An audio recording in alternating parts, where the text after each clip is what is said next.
We're not in the business of running anyone off.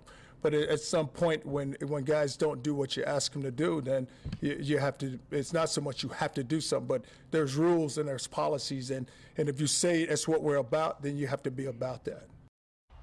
Today is the first day of UT fall football practice. 3 starters will miss the opener against North Texas. 3 potential starters: Dajae Johnson, Desmond Harrison, and Josh Turner, suspended by Charlie Strong for violating the team's core values. He did not say how many games they are out, only that at least 1. And joining us today to talk more about this and the upcoming season is William Wilkerson. He is the publisher of HornsDigest.com, one of the outlets, by the way, last week that broke the news about some of these dismissals and suspensions. Thank you for joining us this morning. Thank you for having me. I appreciate it. So 5 dismissals now total, 3 suspensions just from the most recent weeks. Right. What kind of an effect does this have on the team's psyche going into practice?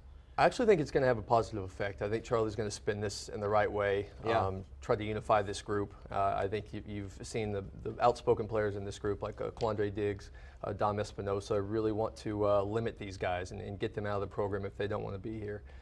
These players had 7 months to get their act straight from when Charlie took over. He told them the ground rules of the program, and he said yesterday, if you want to show me that you don't care, break one of his 4 or 5 key core values. Right. And that's apparently what these players have done.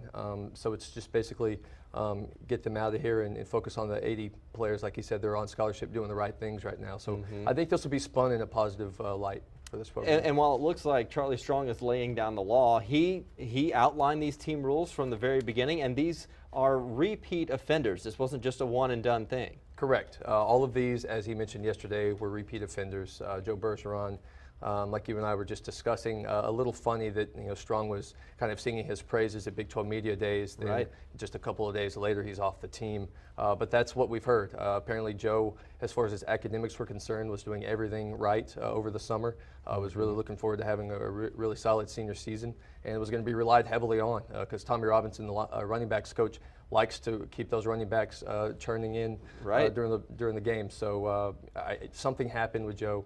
I think it was a failed drug test. I can't be for sure on that end, but I believe that's probably what it was, and that's what we were hearing. And the 3 suspensions, Josh Turner and Desmond Harrison and Dajae Johnson, potentially starters, all 3 of them. What kind of effect might that have on the field, and what are some other question marks out there? Again, this might be a positive thing for the Longhorns as well, with Des Harrison being out. He's obviously a massive talent, 6'8", 318 pounds, JUCO All-American. He didn't play up to his abilities, or at least what people expected him to do last year in his first year with UT. Kennedy Estelle kind of took that right tackle spot when Josh Cochran went down with an injury. However, you're going to see Kent Perkins probably slide into that left tackle position, and Kent might be the most talented offensive lineman on this team.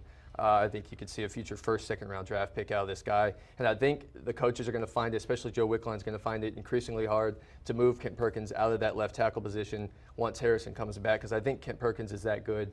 Dajae obviously is just a playmaker. They need him on the field. I think there are people waiting, patiently for their opportunity that will get that chance, like Ja'Cory Warwick, incoming, I guess a redshirt freshman now, and then Amani Foreman, who is a true freshman.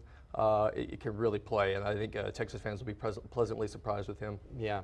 Well, we'll get our first look this morning at the team. The veterans practice this morning, and then the newcomers will practice in the evening. William Wilkerson from HornsDigest.com, thank you so much for joining us. Appreciate it.